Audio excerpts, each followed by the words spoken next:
Last night when I was driving here, there was a guy for maybe more than 10 miles. It felt longer. Who it's a two-way like this, right? So a lot of the time the line's broken in between, which means you can pass if you want. The speed limit there was 55. I was driving between 52 and 56. So it's more or less, I was right there at the right speed. And the guy, he would target my side mirrors, and he would bright flicker, road rage, and just being a control freak. Basically, you know what, I want to tell you what he was saying and what he was communicating with me, but honestly I never met the guy. I hope I never do, so I can't really tell you for sure what he meant by that, but I can assume that he was trying to tell me to drive faster because he wanted to drive faster. Leave me alone. You want to drive faster? Put your left indicator on, pass me, right indicator, pass me, and drive as fast as you freaking want. What's that got to do with me? Why are you trying to drive my truck? Drive your truck that you're getting paid for, and don't worry about other people. And when he did that for the first time, I had an immediate reaction. I wanted to put my brakes on just to spite him. And I thought, you're stooping. Don't stoop to his level. You're not angry. You're having a nice night. Just tra-la-la-la-la.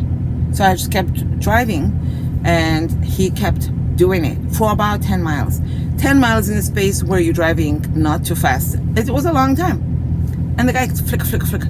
And then he will aim his truck for my right side and flicker on that side.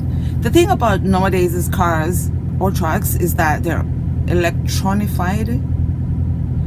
So you can just adjust the mirrors to face as far away as possible so that doesn't affect you. I didn't even do that. I was like, oh gosh, it's mountainous, the drive. So when he gets a chance, he would do that. But sometimes because we're doing a lot of winding, he can't aim for my mirrors right. So a lot of the time it wasn't affecting me. And this guy was tailgating me, and he was right at my back. Other cars would come. There wasn't a lot of traffic, but it's like a Friday night. It was a Friday night. There would be other trucks, other cars would come. They would signal. They would pass him and they would pass both he and I, because there wasn't a lot of traffic. And I'm thinking, hopefully he will see that you are allowed and you can pass. Do that. Not this guy. He was not going to pass me. He was going to make me do what he wants me to do instead of minding his own business. And I thought, wow, this is interesting. But I guess it was some form of entertainment, because I didn't have internet to play like music or anything. I do have music on my iPod, but I didn't have anything going on here. There was no music or anything playing. It was just quiet. So it was like some form of entertainment, really. Then eventually, I think at one point actually there was a passing lane. I'm not 100% sure about that, because I remember thinking, okay, pass me now. I would keep saying out loud, okay, hopefully you can pass me now, pass me, and he just would not pass me. I guess he and I are not telepathic like that. Eventually there was a passing lane, so I signaled and I got onto the passing lane, and he signaled and got onto the other, because now we have two lanes. And as he was passing me, this is around 10 p.m. As he was passing me, he goes, "Bob!" Just like a loud honk. And I'm thinking to myself, just like I didn't understand quite what you were saying when you were doing the flicking, I don't understand what you mean with the honking. What does honking mean? Actually, I think I'm going to post this on my social media. When you honk as a driver, what are you saying to the other person? Because I think honking means different things to different people and different scenarios, circumstances. Sometimes you're warning somebody.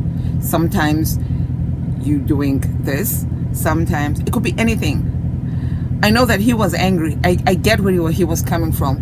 But I just thought to myself, he honks and then he goes right in front of me. And he can't drive that much faster unless he's gonna, I don't know, because of the condition of the road. That's why the speed limit is only 55, not 70, 80 or anything like that. And I'm thinking to myself, I had my bright lights on because I was in front, so I wasn't brighting anybody. So when he passed me, I put my bright lights off, and I thought I could leave my bright lights on and do exactly what you were doing to me. This is a great opportunity for me to do that. When people do what he was doing, I think they forget that they're about to be in your position, which means vulnerable, and you can do to them as you please. But I'm not that way. And I just let him do his thing, and he was not that far from me for a while. You can't be with the condition of the road. And I thought, I just looked at his truck. I wanted to see like what company, what's written on the back. It wasn't a lot going on, just a small trailer number. It's a white trailer, whatever. And it was just he and I for a while. And then eventually he disappeared because I was really much more relaxed once he left. I probably really drive slower after that, just relaxing. And not even 5 miles later, who do I see on the side of the road with his flickers on and his hood open? Maybe I'm wrong, but it was that I looked at the trailer and it was identical to the trailer that passed me not that long ago, and I was like, wow, look at life. All of the trouble for you to end up on the side of the freaking road with a broken down vehicle in the middle of the night at Christmas. It's beginning to not look like Christmas for you today, my friend. What if I had gone burp, burp when I was passing him? Because it was just he and I. So he probably knew that that was me. That's all for today. I still have about 3 more hours in my sleeper break, my 10-hour break. So I finished this. This was apple cider in hot, warm water. I'm gonna make probably, this is 4 cups. So I'm gonna make 4 cups of green tea and just sit here and maybe read some more and try to, maybe I'll take an hour, 2 hours nap and then freshen up and go to California. Thank you for watching. I'll talk to you next time. Please leave your comments below and please subscribe to my channel. Love you for watching. Goodbye. Mwah, mwah, mwah.